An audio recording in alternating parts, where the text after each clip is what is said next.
Welcome everybody to another episode of Hbtv's The Show. I'm your host Harry Bugarin, and tonight's special guest is going to be Mr. Bill Burns. And we're just going to talk about what it was like to live and work in Japan. So if you guys ever wondered what it would be like to work and live overseas and just be immersed in that culture with the people and just sharing your culture as well. Well, tonight is that episode. We have Bill Burns, who is going to share his journey. So if this is your first time, thank you for joining us. And if you are a repeat viewer, do appreciate your time. If you haven't already, please like, subscribe, share, and hit that little bell for any alerts. And, without further ado, help me welcome our guest tonight, Mr. Bill Burns.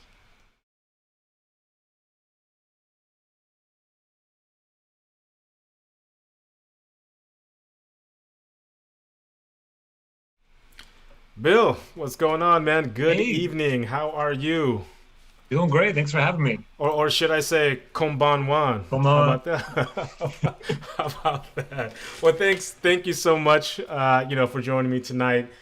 Today's topic, obviously, is just living and working in a foreign land. There might be some people out there who are interested just to learn more about it, maybe even for themselves, or maybe they have like a son or daughter who just graduated from college and just is so lost and don't know what to do and just want to get out of America and go see something new and experience something new, right? So, but yeah, I think that'll be a great experience and for anybody, and I truly believe that. But let's just get into you, man. Let's just get into you as far as your experience.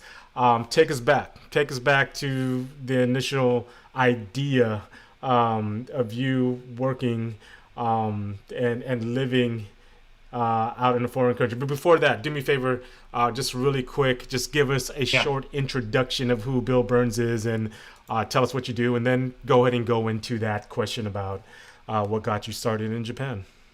Yeah, everybody, I'm Bill. I'm here in Seattle right now, over in West Seattle, in crossover at downtown, big full moon in the sky.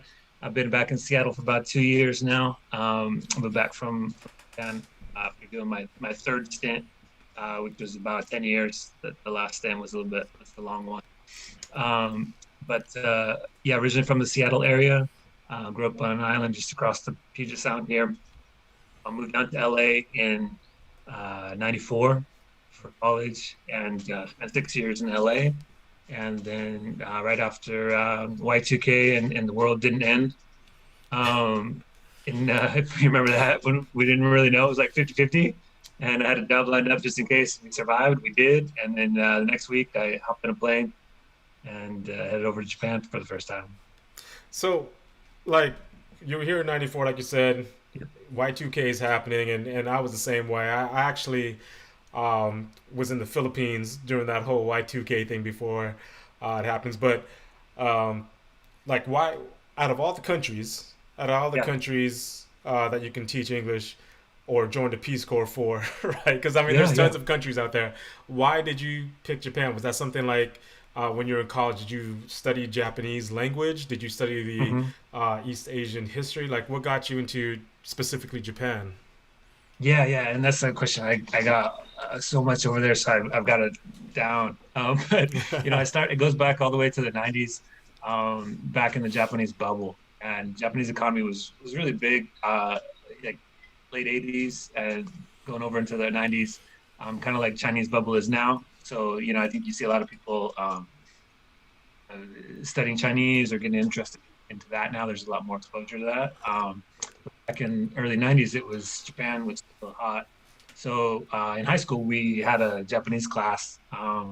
Most of the people took Spanish or French, but we did have one class for Japanese, and I did that. Just wanted to try something different, something that other people that I knew in my family hadn't studied. Just wanted to do my own thing and kind of challenge myself. And then I got really into it. It was just really new and fresh, and um, then when I went to college at UCLA, I was a math major for a year, and then after that, I decided to switch majors, looking for something else, and I really like studying Japanese, so I am an East Asian Studies major. Hmm. which is basically you take things from every department that has to do with Asia. So I took like the economics of Asia, the political science, history, literature, any class that had to do with Japan, and then a little bit of China and Korea and some Southeast Asia. So that kind Now, of was the plant right there. That's where I got in me, and then got, started finding out about it and learning about it. And then I thought, someday I really have to go. So now when that, I got that that that's chance, great. That's great because you and I we shared some similar experiences with this. I was there myself about 20 years mhm, ago, about 20 years ago, mhm. and it's great to have someone like you on here, so I can actually ask another person. I haven't really talked to many people about their experiences other than my inner circle, but anybody outside. Um, Mhm. Never really talked to him. So just to get your mindset about how it was like, how did you prepare to get out there to make that first initial jump to Japan? Like, what were you doing maybe the year before, even like 6 months before you hopped on that plane? Yeah, no, it's a really good question, and I think that there's different reasons to go over there, and there's different like approaches, and I think this kind of applies to people, no matter where you're going. And I've seen a lot of people do it different ways. Most people kind of just figure that they'll figure it out once they get there, and they do a little preparation. But every time you're moving anywhere, even if it's just across the street, there's a lot to go into it. So when you're moving, out of a country, you have a lot of things to wrap up before you go. So it's hard to kind of prepare for the future move before you get there, and you don't really know how to prepare for it. So, I'd done the language, and had a little bit of a base, so at least enough that I thought I could speak a little Japanese. It's different when you get over there and you start trying, and you're like, and they talk back to you, and then you Yeah, realize you don't understand what's going on. But at least yeah, enough to say, like how much is this, or hmm this my pen is bigger than your pen, or yeah. that kind of thing. It gets you started, and but yeah, that's about all I did to prepare. I think I did the interviews 6 months before I left, so I hmm had some time to brush up, and then to read some books. They gave you a book called Culture Shock, hmm which talks a little bit about cultural differences, and it gives some quiz examples, like this situation happened, like a common misunderstanding, like the foreign person did this, the Japanese person did this, and then somebody got upset, like why, what caused it, ABC, and you have to guess. Yeah, And it was pretty eye opening. It's like, okay, this stuff's gonna happen, yeah. and it prepares you for the inevitable cultural misunderstandings, which I'm sure you had some fun ones. No, yeah, it's interesting you say that about how people get there and like whatever reason they have. I was actually of that great majority where, I'm just gonna go ahead and figure things out once I get there. And that's basically what I had to do. So didn't know the language, didn't know the people, any people out there, had no friends out there. I was just, you know what, I'm gonna go ahead and make this jump out there.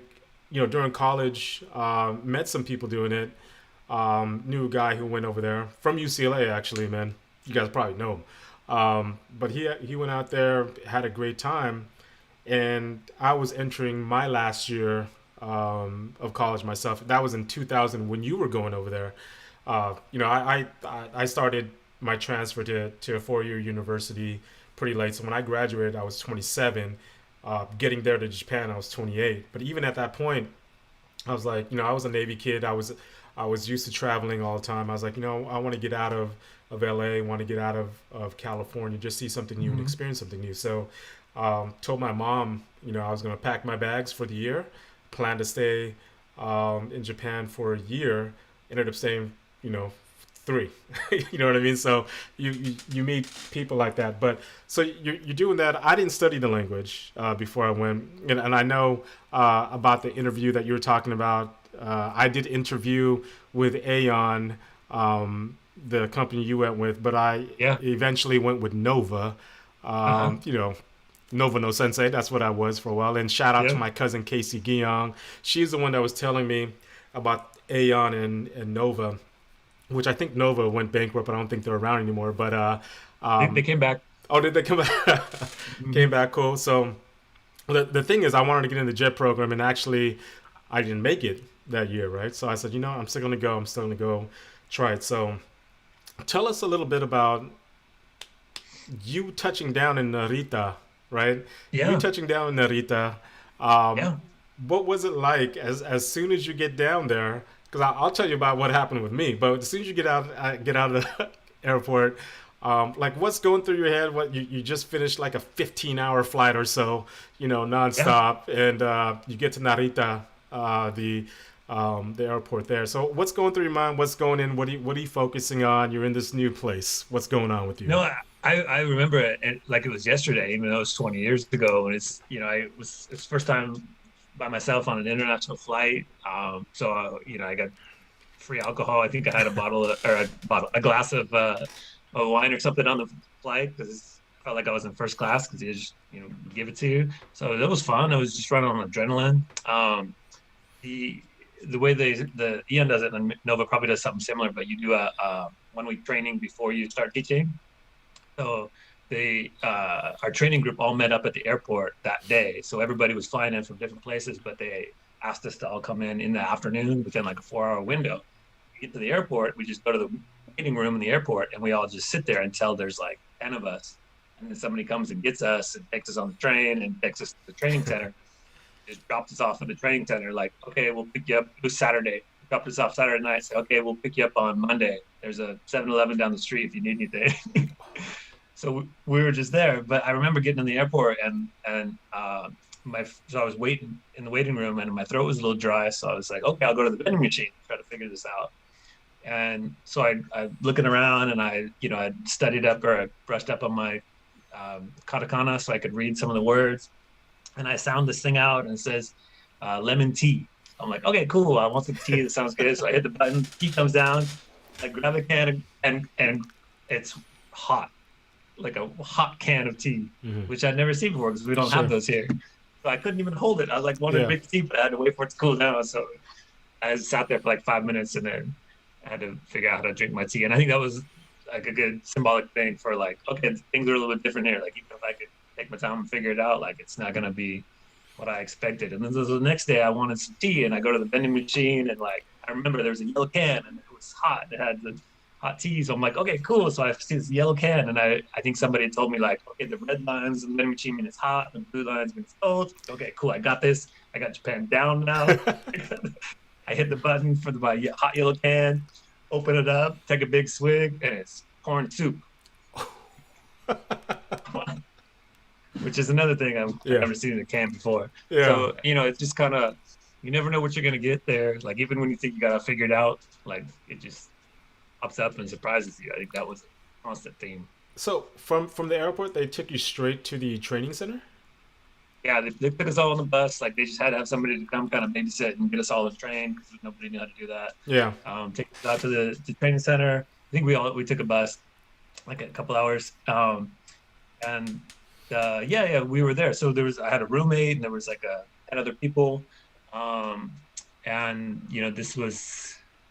was winter, so it was snowing. We just, people from Canada, people from all over the U.S., and then we just explored. So I had this guy that had been to Japan before as my roommate. He was from California, and he was half Japanese, spoke a little bit.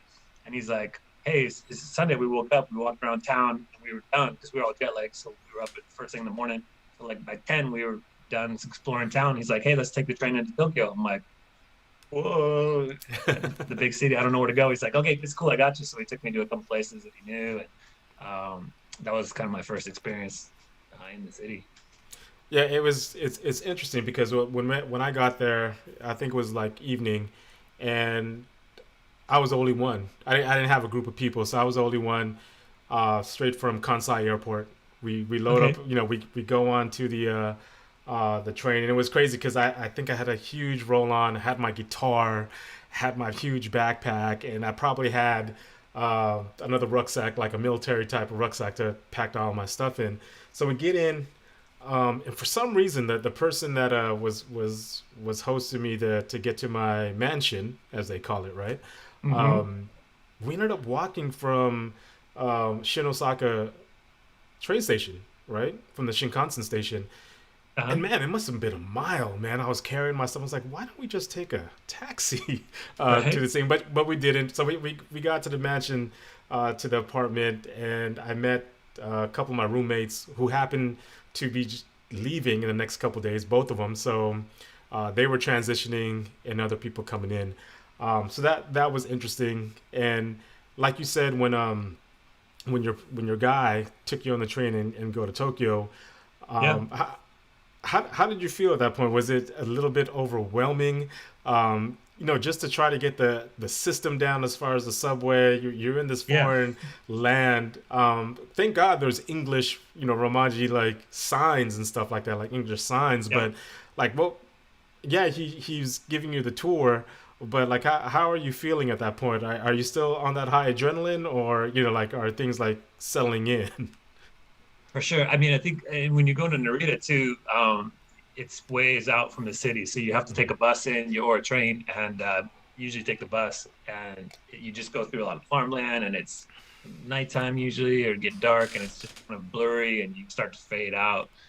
So it all kind of becomes a haze. I've done it enough times now that like I know all the spots along the way and the landmarks and whatnot. But the first couple times, it's just kind of a blur of countryside, and it all kind of blends together. So that's all I remember from that. But it's a good question. I don't know who's going to be watching this. Like, I think kind of different audiences, Yeah. but people that I know, maybe I can fill in some blanks and stuff, Mhm. some stuff they haven't heard before, or people that I don't know, or anybody that's interested in Japan, like, even if it's just a visit. I think, I've talked to a lot of people that after I talked to them, like they, decided, like you were saying, like didn't know what to do, or just wanted to go check it out. So they, a lot of people advice on getting jobs over there. Mhm. I know a couple people that ended up doing it. A lot of people have gone over and traveled too, and I've done a kind of like, travel tips and put recommendations and stuff together on where to check out depending on what you're into. So um, my advice to the people that want to go over there is like, don't be intimidated. Like you said, you could go over without knowing the language, without Mhm. knowing a soul,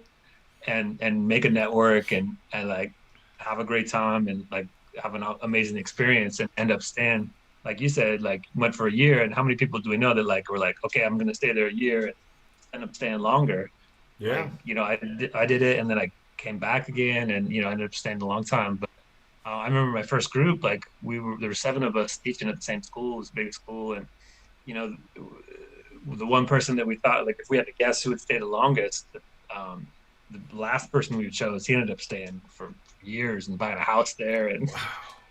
family and everything. And he would just went, just like you said, like he just kind of wanted to try something new, and wanted to go check out a new place, and the opportunity came up, and I don't know that he ever, there's all different kinds of things that draw you to Japan. Like it could just be, just a place to check out. Like I definitely looked at different countries, and um, I had a lot of students ask, like, how'd you choose this one over Korea or Mhm. Taiwan or Mhm. place like that? And I said, well, first off, they pay more. And Yeah. that's a big thing. And it's also a really easy, safe place to live too. So it's an easy place to get started. They set you up, and kind of, especially if it's for a year or two, they kind of set you up so that you can do it. Well, let's be transparent about the paying more as well. So, I mean, yeah, no, I mean, I think Japan was one of the countries that paid more, Yeah. but I mean, in all reality, we were teachers and we still had that type of comparable salary that you would get Mm-hmm. here. But Mm-hmm. nonetheless, it was still a great time for me and all that good stuff.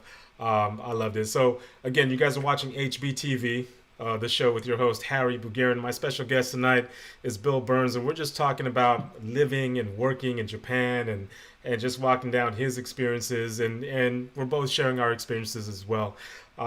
Just going back, as you're saying, not being intimidated, going into it, head first. I have to admit, when I got there, I kind of went into a shell, man. It was really overwhelming for me. Like the first couple of days, I was like, man, I'm not leaving my apartment. This is cool. This is what I know. I'm comfortable. But then my guy, just like yours, said, you know what? The best thing you need to do, you need to get on that train, just get lost, and make it back home.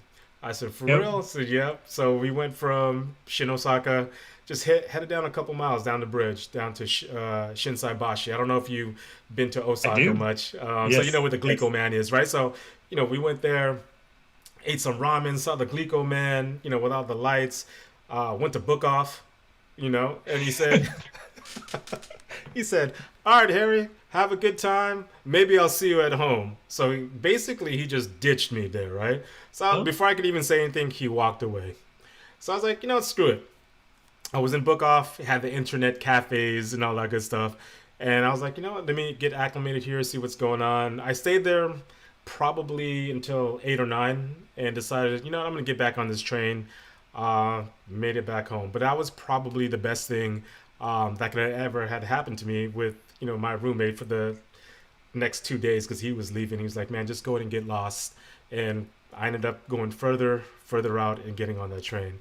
Eventually to my stations where I would have to work. Let's talk a little bit about your experience at AEON, as far as like the teaching. hmm. Tell us a little bit about, you know, what was the teaching environment like for you? How was that? Was that your first teaching experience ever, to be Yeah. in front of students?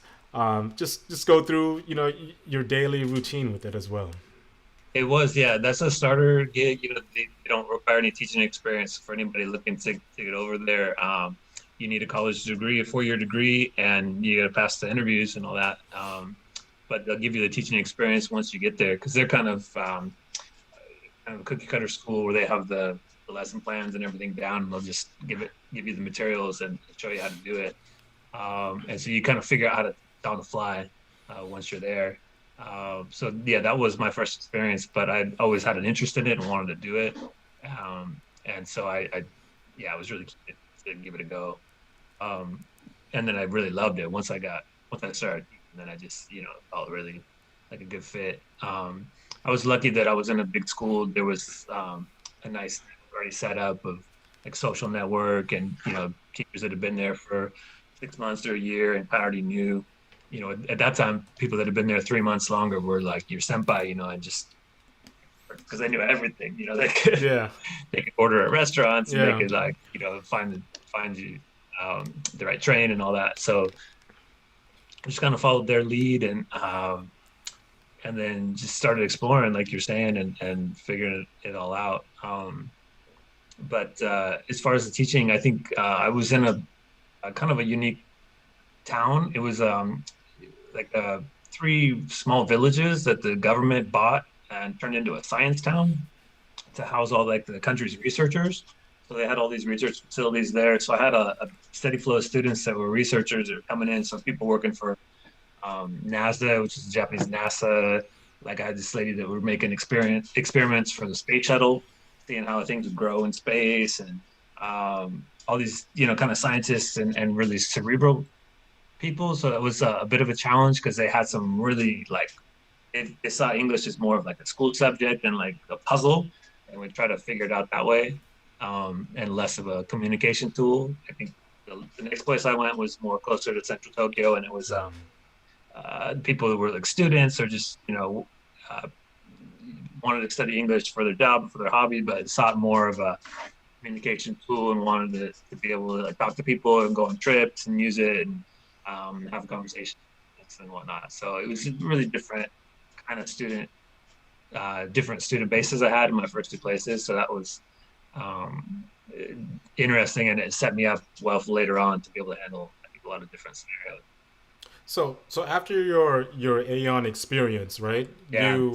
You left Japan for a little bit, and then you Hmm. actually went back to Japan, right? So Yeah, because did you go back to Aeon, or what was the other company you went to after that? I did it the first 2 times, and then like you're saying, it is a teacher's salary, and it isn't. It's kind of set up for short term. Like they rotate the teachers in every couple of years. They don't really want you to stay for a really long time. So it's a nice way to get your foot in the door to kind of to get started. And then after a couple of years, people will branch out if they want to stay. I went back. I wanted to stay longer, so I went back to Seattle and got a master's ESOL, which is teaching English to speakers of other languages. And right before I graduated, I went to a conference. It actually was here in Seattle.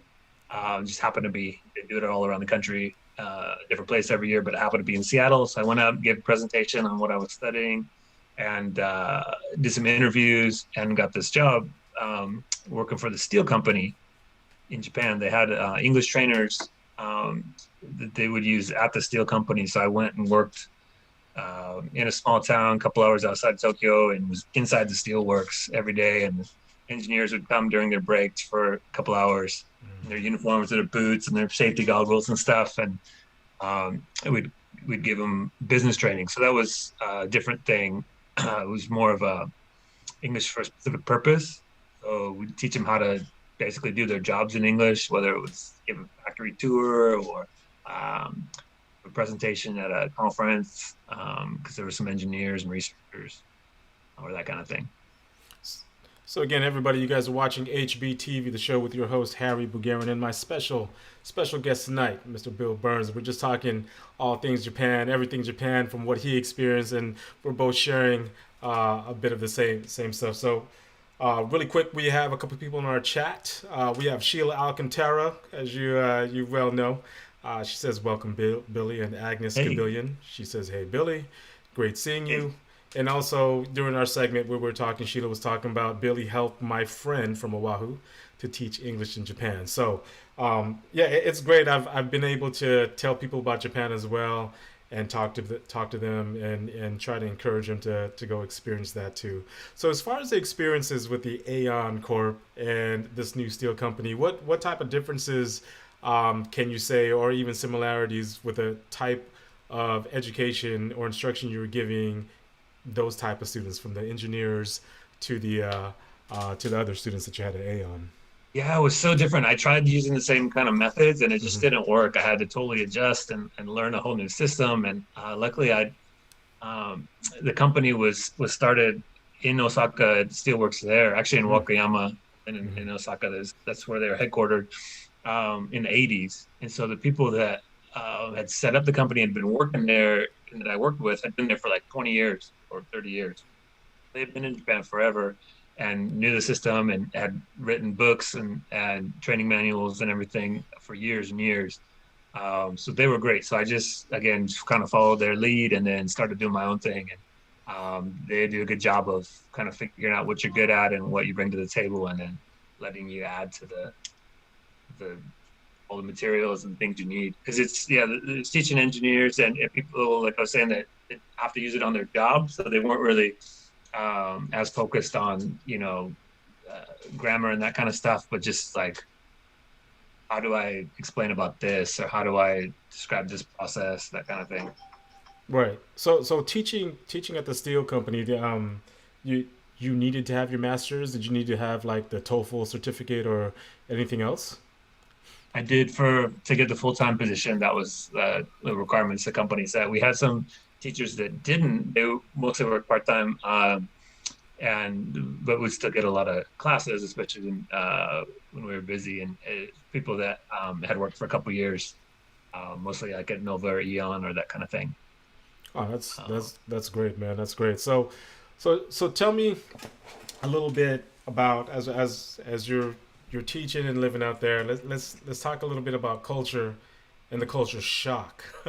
Anything that jumps off the top of your head as far as like anything that was like culture shock to you when you first got there, and just living through the years, did anything surprise you or not surprise you anymore at that point? That's the thing. And we kind of touched on it a little bit, but you mentioned about like making a network and making friends after you got there. I think having friends is the best thing, because you have people to experience it with and be like, hey, this happened to me the other day. And your friend like, what? And then you kind of share it. And through that, you can kind of have a shared experience. And because otherwise you just see something crazy that you don't understand and you have nobody to talk about it with. And it's weird. But so I think there's a nice expat community there, and a lot of people from different countries. And so I think that helped me deal with a lot of the culture shock and figure things out at first. But I didn't really answer your question. No, there definitely was like, and it never stopped being like Yeah. I was there 13 years, and Yeah. there's always something would come up just when I think I had it figured out and be Yeah. like, wait, what? This is part of the culture. But the first thing that jumped out was probably just the the everything was different. Like everything was new.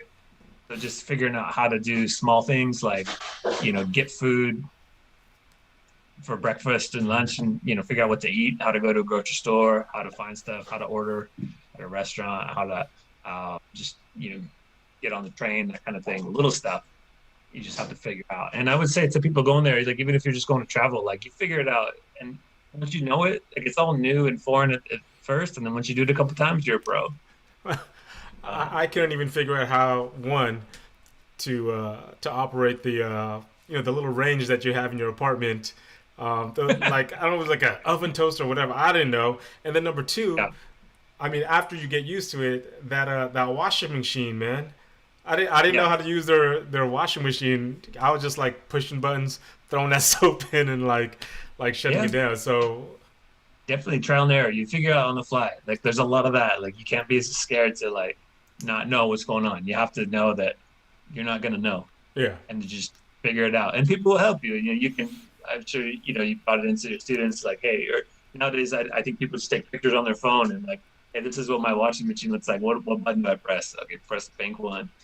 But we were both there before smartphones and before the internet and yeah, stuff, and we had to a lot more isolated. You have to figure stuff out. But you're totally right. Like you just little things you just can't figure out how to do it. I think going and communication is like that too. I mean, how long does it take before you actually understand what people are saying? sure. It's months and months. And my goal or my rule that I set when it was just to say yes. Like when people ask me questions, like I just decided I was going to say yes and then see what happens.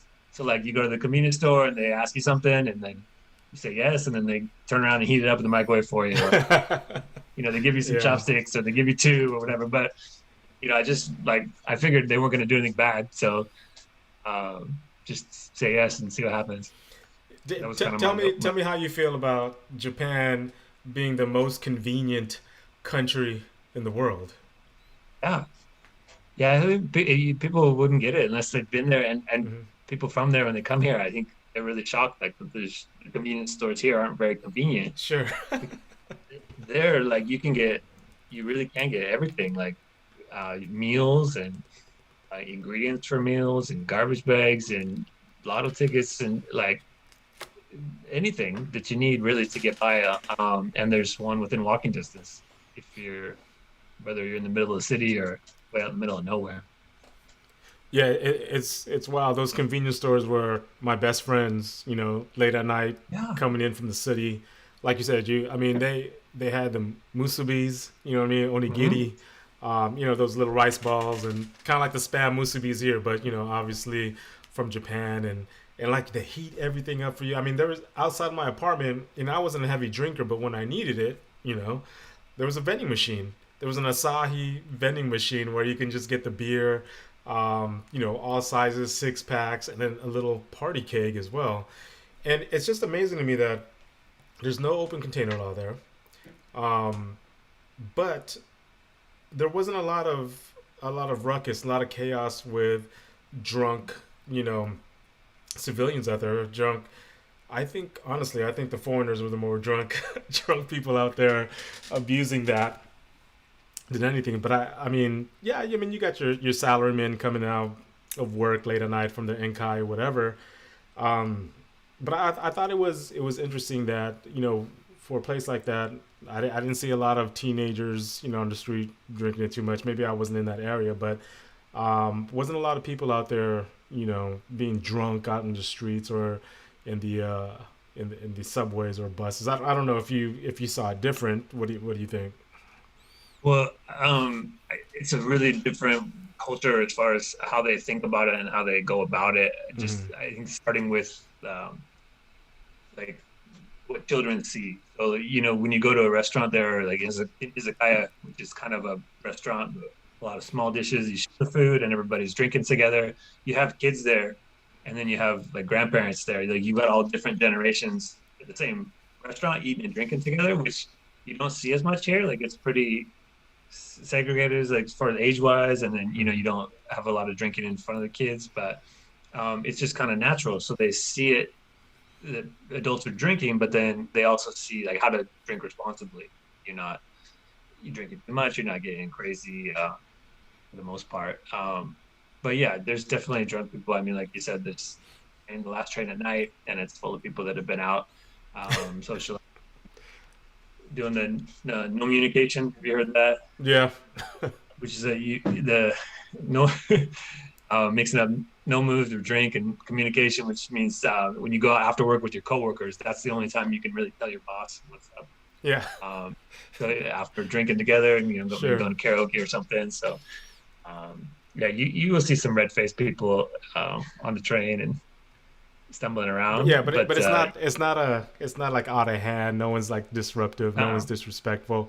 Like I said, I think us the foreigners, me and my friends, not me personally, but after a good time, I guess late at night when you're coming home and catching that last train. Sheila says, I want to talk a little bit about the food as far as like how did that impact you and what did you think of it? Luckily for me, I love Japanese food. It's probably my favorite food, my number one food. Yeah. I live in LA. Tons of places here, Torrance and Gardena area, that had a lot of Japanese food restaurants that I grew up on. So going there for me wasn't a problem. But what about for yourself? Like, and Sheila says, I remember Billy telling us about food portion sizes and how everyone was walking around on their cell phones. And she also says Carmela asked me to tell Billy she said hi. So going back to food, like what did was that a shock for you as well? I mean, Sheila talks a little bit about the portions, and obviously, and honestly about the portions. I went to Japan. I think I was 225. And I left like 180, when I first left there. But, tell us about how the food for you was and what was going on there for you. No, I definitely lost 20 pounds the first time I went, and then about 15 the second time. So the last time maybe 10, and it kind of was more even. And I think when she was asking about the portions, she knew me back then, like back before I first went. That was back when I was in LA and would go to factory or claim jumper and something and eat the whole plate and not take anything home. So I was used to LA portions and I could finish those off.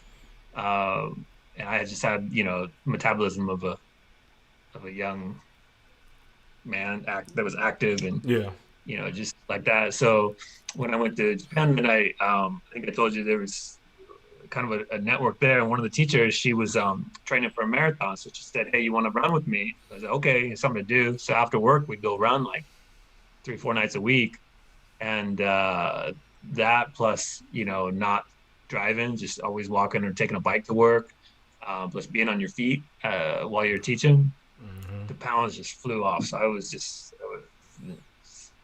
really skinny pretty quick. But as far as the food goes, like I loved it and it was great. And you find stuff that you really love. And it's all a really acquired taste. Or a lot of the stuff's a really acquired taste. And I think your tongue changes. I remember it was, so you were in Osaka, right? It was famous for okonomiyaki. Absolutely.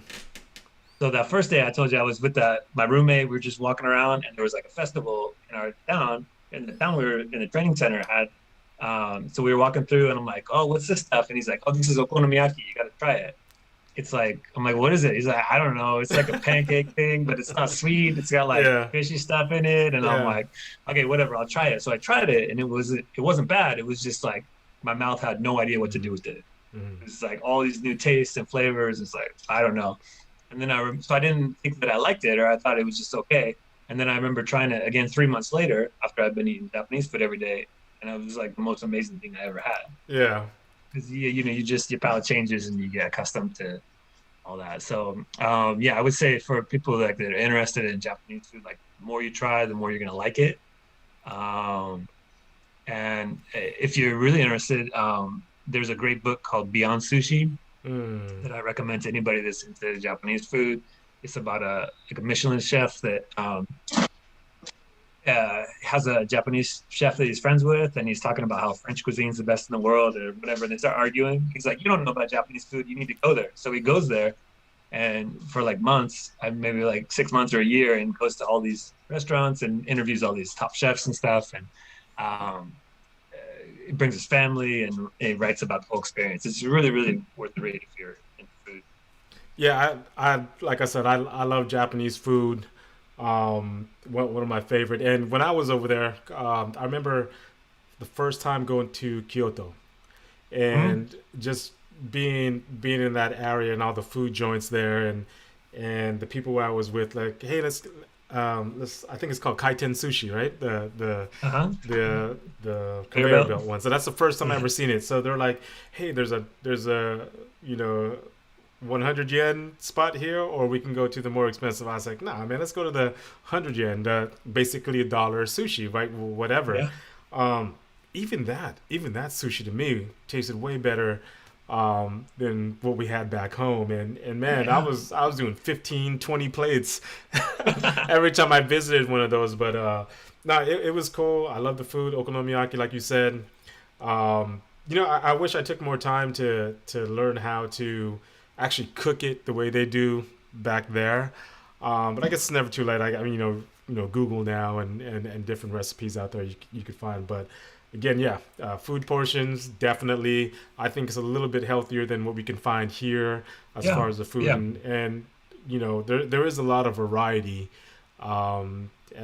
as far as their diet, as far as what you can eat in the Japanese food dietary system. So really cool It was stuff. definitely difficult getting used to, like, this is just the amount you need. Yeah, Like, there's no more. You're not going to take it home and eat it for days, or it's not going to sit in your refrigerator and you forget about it. It's like, this is the amount you need. And then there's that concept there, how to Hatsubume, number 8, stomach level number 8, yeah, which is like you never get to 10. You just like stop at 8, and that's just right. Like, that's enough. You're full. You're satisfied. Your body's good. You're not full. You're not hungry. Like, it's the most efficient, and it makes sense. Like, especially if you're gonna do something afterwards. let's talk a little bit about where were you able to actually go in Japan? Like, where did your experience? You've been there 13 years, obviously. I know you didn't stay in one area, but were you able to travel around and see the different parts of Japan by chance? Yeah, especially the first couple of years. I traveled to as many places as I could. So they give you like the whole country gets a week off a couple times a year. Mm, So that's when everybody travels, and so that's those times I would just take the week and go somewhere. I just planned it out. I had a map that I got from the dollar store. Best store in Japan. You get everything there. I had a map yeah, on the wall, and I would just ask people about all these different places and what's famous there and what's good and where should I go check out. And I just made this list. And they had this thing back then, and they might still have it. It's mostly for students, where you can get a really, really cheap train ticket and go like anywhere you want to go, but you can't do any of the express trains. So it's all like slow local trains. I yeah. just took those all over, like started in Tokyo and went all the way up to Hokkaido. It took a couple days to just would stop at places along the way and get out and walk around and go see some sights, get back on the train and go to the next place. I would, yeah, definitely recommend that. Like, it's a pretty easy place to travel once you figure out how to buy tickets and how to buy stuff at the convenience store, like we said, and then you're good. And nowadays you can, book hotels and stuff online, so and everything's in front of the station, so it's easy. But I wouldn't be afraid to venture out to some of the lesser known places. People kind of stick to like the big tourist areas like Hmm. Kyoto and Hiroshima, which is their must sees and Yeah. absolutely awesome. But if there's something you're interested in, I would definitely recommend, like, just venturing out. Don't be scared. Just go check it out. Well, I really here's like some Tohoku area. here's some pictures I like to share with the viewers from that deck that we put together, right? And I don't know, maybe you can see this, or you will be able to see this in a bit. But this first picture, Bill, Yeah. looks like you're in. It looks like a residential area, Mm-hmm. and there's a bunch of wires. But in the backdrop is what I'm seeing. Is Mm-hmm. that what is that? Tokyo Tower, or where is that? That's the Tokyo Skytree. So that's where I lived the last about 8 years. Hmm. It's the kind of the nearest big station. It's the Tokyo Skytree, which they just finished building probably 5, 6 years ago. It's the second tallest man-made structure in the world, and the tallest tower. It's 634 meters high, so about I don't know, almost 2,000 feet. It's really really high. You can go up there to that deck there, and then another 1,000 yen, or $10 to get up to the next if you want to. They don't let you buy the ticket until you get up there and make sure you're not afraid of heights. Yeah. And like, okay, if you want to go to the next one, then you can. But that's yeah, that's a new tower. The reason that picture is it kind of gives you a feel for the neighborhood that I was living in, and kind of how Tokyo looks with the alleys and the. That's just the main area right in front of the station. It's all houses and apartments and restaurants all mixed in. And I think on that alley is the place that I used to go to. I had a good friend that I played baseball with, and his wife's family owns the restaurant there. It's Monja Yaki, which is the Tokyo version of Okonomiyaki. Mm. It's the same thing. Like you go and there's the table with the grill on the table, and Yeah. you mix it all yourself. But instead of it getting as hard and firm as a pancake, it's more like gooey. So you kind of eat it while it's still gooey. Nice, nice. What about this next one here? It looks like I'm gonna say the inside of your flat, of your mansion, right there. Mm-hmm. Yeah, Tell us that was about my that one. house, and I think that when you're talking about culture shock and adapting over there, the biggest thing is the size and just how more compact uh, and narrow everything is. So that was the house that we lived in. It was a little bit older house built in the 50s. Um, and so that's kind of what it looked like. That was the kitchen, the area that you can see right there. So I remember, people who would come to visit would be surprised at what we're able to do with that small space, and just that's a regular sized kitchen over there, and you can make meals and everything. But it's yeah, that was kind of the biggest question is people's asking how you deal with the size and the small places, and I'm sure you had a similar experience where you just at first it feels a little cramped, and then you get used to it. Yeah, I mean, you start you honestly start to realize that you don't need all that space that we have here. I mean, it's nice, but at the same time, it's like you can do without the space. I didn't even have a bed, man. I just had my little rollout tatami and just was able to sleep that way. So yes, very familiar with that setup right there with the small kitchen. Again, I had that little toaster oven or little oven to work with myself, and a Yeah, little that's all you get. The range. burners. There's no oven. You maybe get a microwave. That place didn't even have hot water, so you can see on the left there that white box we had to Yeah, get installed. That's our hot water box. We'd press a button every time we needed hot yeah, water to come out. that's Um, crazy. That's but yeah, crazy. yeah, that's it. That was it. Right after, or the day we moved out, it was all empty. So we have strategies for resolving challenges here. That's the picture. Tell what's going on here. Is this AEON or is this the steel company that you're working with? Yeah, this one I was at the steel company. So was in the steelworks for 2 years, and then I transferred into Tokyo, and I got an experience to work at the head office there, and then they would also farm us out to a lot of different companies. So I Yeah. got a chance to work in Kobe for 3 months, and a couple different places, but teaching at pharmaceutical companies and a couple other like electronics companies, a couple other different industries. And I met a lot of teachers, and they were really into teaching, and did some university teaching, and I got to do that part time and do some classes there. And anyway, what I'm leading into is there's a group of called adult the Japanese Association of Language Teachers, and it's got hundreds of teachers, mostly university teachers, um, that can meet, have regular conferences and give presentations, share new teaching techniques and technology and all that. Nice.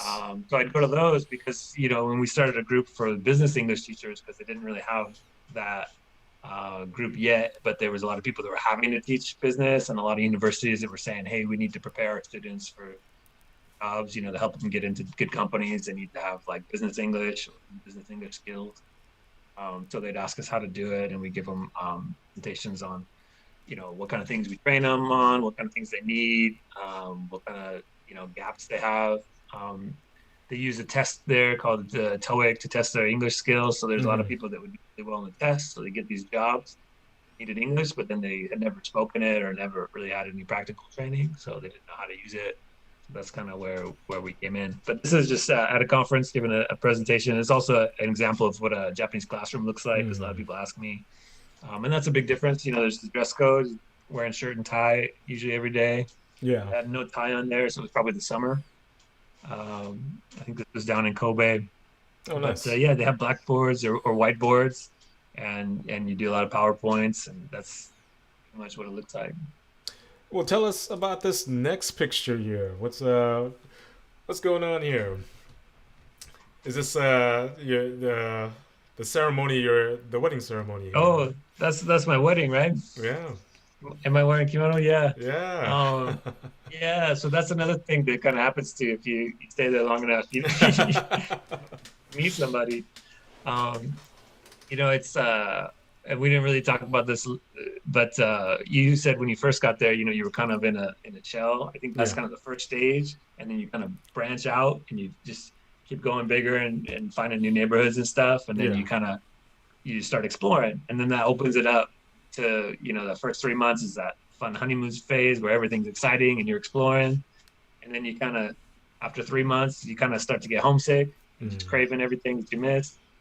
And then I think it takes till about a year until everybody's different, but this is the general curve. Like after a year, then like that's just where you live. Yeah. And you kind of have a routine and you know what you're doing and you're just figuring stuff out. You kind of just, you know, it becomes home after a couple of years. And so I think that's what happened to me. And then, you know, I met somebody and we ended up living together and getting married, and that was our wedding, which was a really interesting cultural experience. Yeah. It's very serious. Yeah. And somber and not really like woohoo celebratory. Yeah. It's much more like formal and proper, and you know, not as much smiling. Like it's still a happy occasion, but it's much more serious. But yeah, that was a Japanese Shinto wedding, which isn't actually as common there. They will, even though they're not Christian, they'll tend to do a Christian style wedding. So have like a priest or pastor there, and they'll have, you know, suit and white dress and all that. They even have chapels and that they'll use in wedding halls or in hotels. Like even though they don't use them for anything else. That's for weddings. So they would. Japanese people tend to do that kind of wedding. We had more traditional Japanese Shinto wedding, which was cool for me, and in a shrine, and it was, a really fun experience I'll never forget. Yeah, for sure. So really quick, Bill, you know, with the time remaining that we have, I just want to transition to it and talk to you a little bit about reverse culture shock. You coming back to America after your first initial stint in Japan. Like, what was that like for you, and what was going on? Yeah, it definitely is a reverse culture shock. I think anybody is abroad for a while, you'll feel that. It's, you know, it's good. On one hand, you get a nice perspective of where you're from, and it helps you to see kind of what you're about and who you are and where you came from, by being outside of it, looking at it outside in. And then once you get back there, it feels, it's really nice to go back in LAX or wherever, you know, and you can read all the signs, and like everybody looks familiar, and it's really easy. So it's comfortable, but at the same time, it never really feels the same. So yeah, it's hard to explain, but you definitely feel it, and I think it took a while. I know my family and friends commented on the way I was talking was a little bit weird, a little bit slow, full sentences. You know, because you're not used to speaking to native speakers, so you don't use slang, and you speak really slow, and, you know, use your hands to make gestures and stuff. So it took a while to get fluent again, like to just talk normal. Yeah. Not really like constantly be thinking about it. Is this person gonna understand what I'm saying? But just to just say it. Yeah. And last time, after 10 years, when I came back, it was weird. Like people thought I was from Europe or something, because my speaking just didn't really match up. It sounded like not natural. And then after a couple months, it just went back to Oh, normal. nice. So it didn't take you really that long to get back to level set yourself with being back in America and just feeling that groove being back home, right? Yeah, Didn't yeah, definitely. didn't take that I long. do Yeah, I notice mean, when I talk to non-native speakers, they do comment on it though, because I think I can't talk to them without thinking like, okay, what's your English level? How much are you understanding? no, that's true, man. It's I had the same experiences myself when coming back, and um, when I came back that first time in 2004, had that reverse culture shock, and then I also had that feeling of, you know what, I need to get back somehow. I wanted to go back. Um, just for me, it just never panned out. I actually got into coaching basketball and doing things with basketball there, and I was trying to get a coaching job there, but I just didn't pan out. Which is cool. It was one of the dreams, but sometimes you just got to let things go with that. But it all worked out in the end, so it's all gravy. So Uh, just really quick, just a couple more questions. yeah. As far as like, for folks who may be interested, we have some parents here whose kids may be interested in working Uh-huh. overseas in a place like Japan. Like, what type of advice would you give them, before initially getting out there? Yeah, it's a good question. I've seen a lot of people go through and be successful, and I think the key thing is to just like stick it out when it gets tough. Because I know a lot of people that are ended up leaving after a few months because I think they Mm, had different expectations of it. They were really excited at first, but didn't really weren't really prepared to kind of go through tough times too. And it's just natural going someplace new where don't speak the language and don't know a lot of people or don't know anybody. It's gonna be a curve. So I would say just yeah, prepare as much as you can beforehand, learn as much of the language as you can, and find out about where you're going and what you're going to be doing. You can't be too prepared for it. And then, you'll fill in the rest once you get there, but and be ready to stick through the tough times. I was saying before, you kind of hit that off after about 3 months. So I would say like wait until then, like until you really start getting homesick and watching the old movies and you're reading your favorite books and stuff. Like yeah. have some stuff ready because you're gonna feel it, but like the first 3 months, really try it as hard as you can to like experience the new stuff, and then you get homesick, watch all the movies, and then like try to get back out there Uh, and realize that it will get better slowly. I think it's different like than when we went because we didn't have internet. Like you said, mhm. you had to go to the internet cafes and Yeah. have smartphones, and so now it's really really easy to be connected. And you can Mhm. just do video chat with people every day. So it's a lot. You can find news and information and all that just on your phone. So I think it's a lot easier now in a sense. So, so that's pretty much it, Bill. Thank you for taking the time to be with me on the show here on HBTV. Before I let you go, do you have any other things at the top of your head you want to tell our viewers? Any shout outs you want to give out to people that may be watching or will be watching this in the future? Yeah, I will say that for anybody that's interested in Japan, go check it out. There's a lot of things that draw people over there, and there's no good or bad reason. Like just go check it out, even if it's just a visit. Don't be if you're thinking about going living there, like just go check it out for a year and give it a go. Once this COVID stuff is done, hopefully we get a chance to travel again, and don't be afraid to check out um, different places there. And until all my friends, if anybody's listening, Japan wouldn't have been a good time at all if I hadn't been able to make great friends out there and just absolutely made it and have been able to have a community and having people that you can just experience it with. That was key. So my expat friends and tell my Japanese friends, especially, that was great. And yeah, I wouldn't have been able to do without them. Thanks Thank you for for having me that. on. It's great talking to you, man.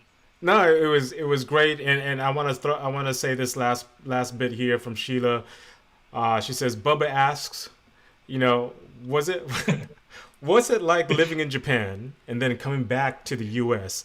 and meeting and knowing the Cuban celebrity Bubba? When you told those in Japan, you know Bubba. what was their reaction? So that was this thing, man. Just wanted to get you a good laugh with that. I do want to thank you for your time, brother. Blessings. It was great to hear your stories and experiences. Offline at some point, we do definitely need to talk more about that. But thank you for your time. Please tell your wife and your baby. Tell them thank you for allowing you to be with us for that hour. And please be safe. And you have a blessed work week out there in Seattle. Likewise, you too, man. All right, brother. You take care. Thanks again. Thank you. All right. Bye. So that was our special guest tonight. That was Bill Burns talking about living and working out there in Japan and sharing his experiences. So great stuff. Follow him on Instagram as well. You'll have all the video descriptions. I mean, the description in the video descriptions when I post the video later. So until then, again, thank you guys for joining me and listening to Bill Burns about his experience. Until next time, next Sunday, I'll see you guys, and you guys stay blessed.